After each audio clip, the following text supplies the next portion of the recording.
I-share ko lang po sa inyo mga boss ang dalawang dahilan kung bakit hindi makasagap ng signal ang iyong antenna kahit sakto naman ang kanyang elevation at degrees azimuth.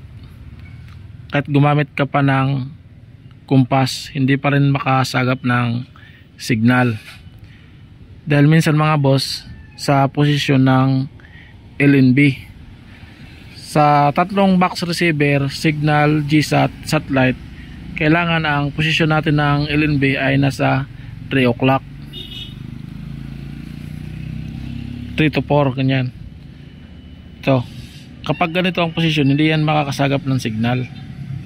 Kahit matagal mo na yung ina-align, hirap pa rin siya sumagap ng signal. Kung sakali man makasagap, baba lang ang quality.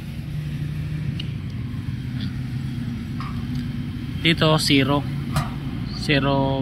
ang signal quality. Ayan. Kailangan mga boss ang ating LNB ay pag ganito ang posisyon, ganyan, nasa ano, ganyan.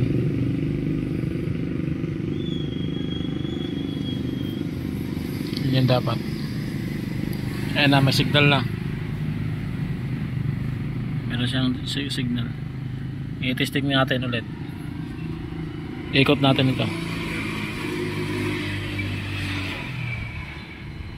Ayan. Ayan, no signal.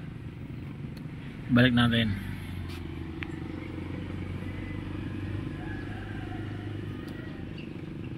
Ayan.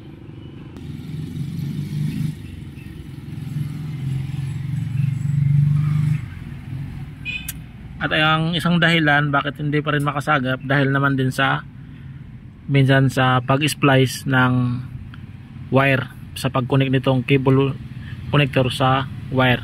Ganito mga boss ang pag-connect niyan.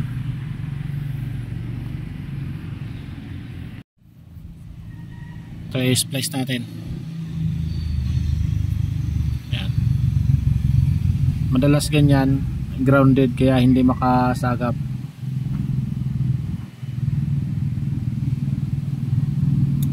Muna natin.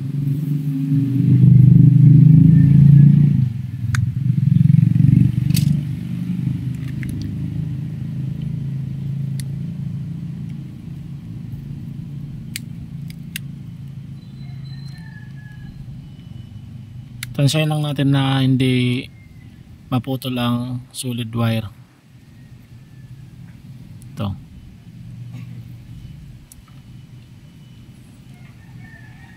Tanggal natin tong balat, yung banda rito. Ayan.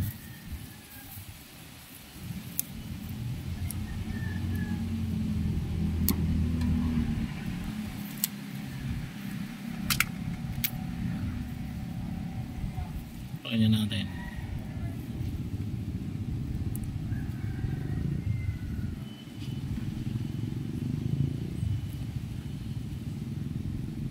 Kailangan walang nakadikit na kahit isang wire dyan, negative wire dito sa positive, dahil hindi yan makakasagap ng signal kapag may dumikit dito sa solid wire.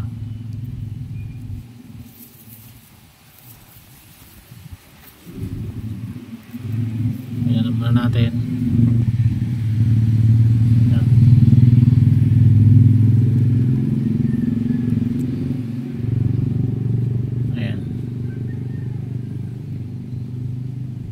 Medyo mahaba, bawasan natin konti.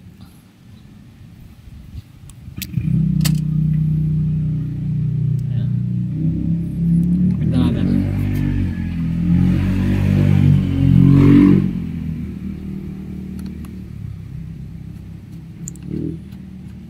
Ayun. Yan pa mga boss. Maraming salamat sa panonood sa ating video.